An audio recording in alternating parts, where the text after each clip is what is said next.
Oh, not quite sure how am I going to find a path through this.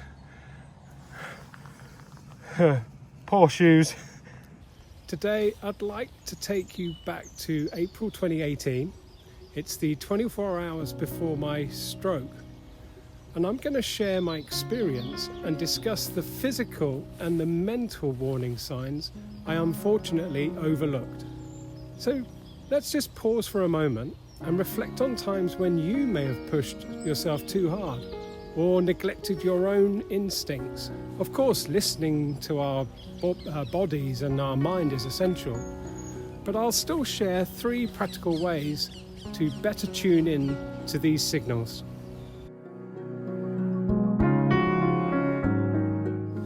So join me in crafting your own mind story, and let's navigate this muddy path and life's challenges together and strengthen our own emotional and resilience. And just one thing, a heads up that sometimes my words may get scrambled as we chat, and that's just me, the aphasia showing up again. In a previous video, I shared how I neglected my well-being and my family needs for work and triathlon training. I know firsthand how overwhelming it can feel constantly saying yes to everything except taking care of yourself.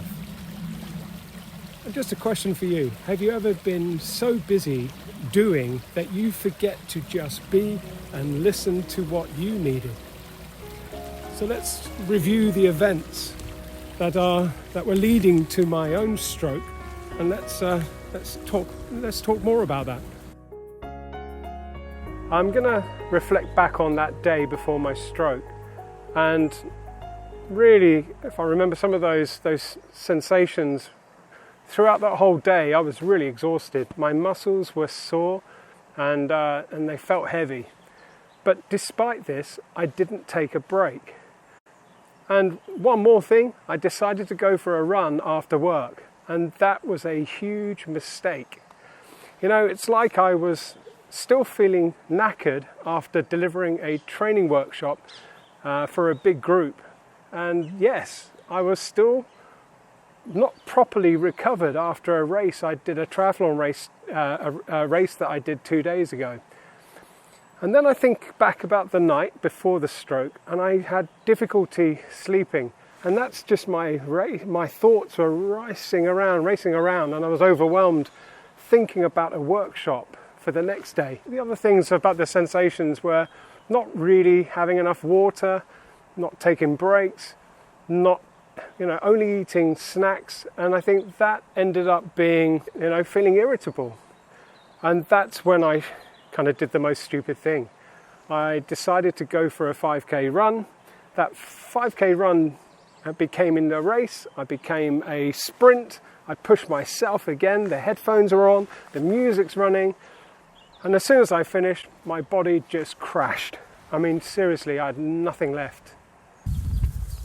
And my lesson number 1, in hindsight, I realized the importance of really listening to my mind and my body as well.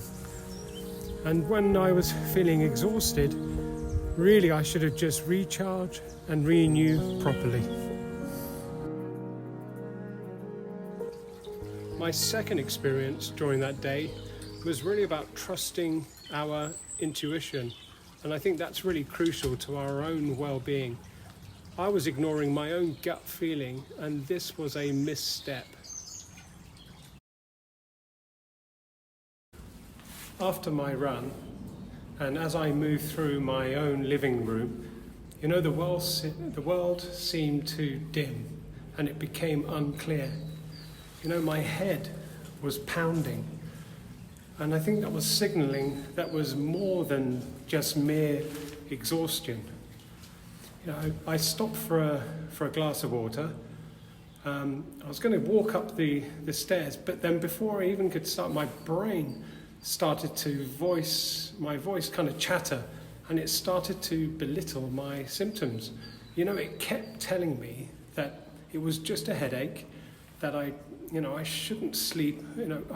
I should just sleep and be ready for work the next day. And the worst kind of voice that came out was, don't let the team down.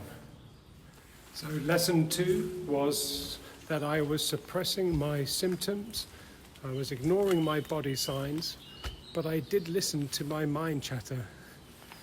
I think it's hard when we're on autopilot, but increasing our awareness and tuning into our signals, like our moods, urges, feelings, thoughts, and those physical sensations, that can really help us to find better habits to improve our own well-being.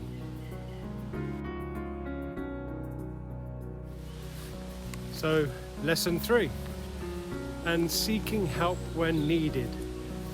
I needed someone to check up on me like a lifeguard.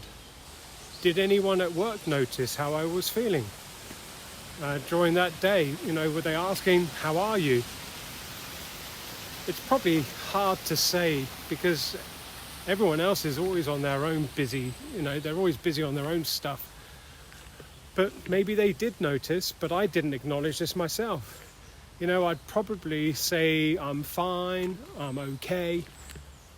But I think that's probably, again, me just suppressing my own feelings and emotions. Just like being in a tunnel, I found that my focus was entirely on work and improving my physical stamina. Now, maybe that was my way of coping with stress and proving to myself that I was constantly improving. But the reality is very different.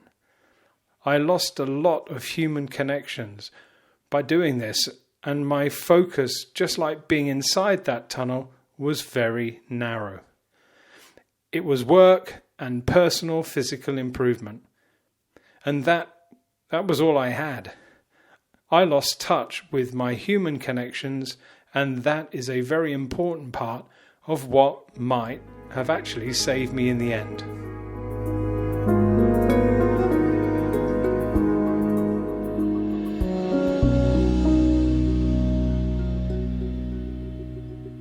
If you're concerned or unsure about anything that I've shared during this video, just please, just get professional medical advice.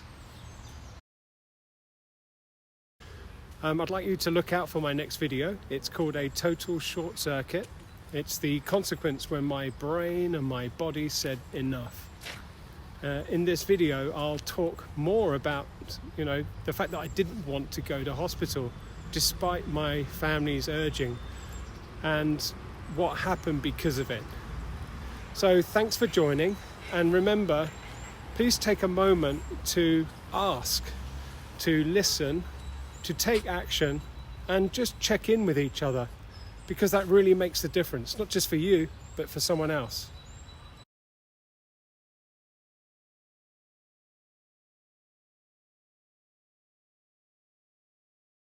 And our own emotional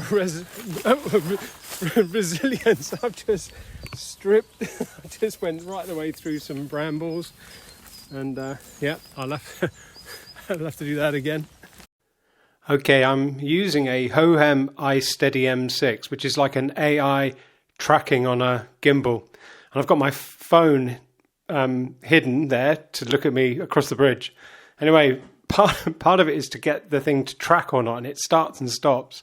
And I thought, if someone's watching me walking and sees me doing this, they just think, what is he doing? And the shoes, they'll be okay.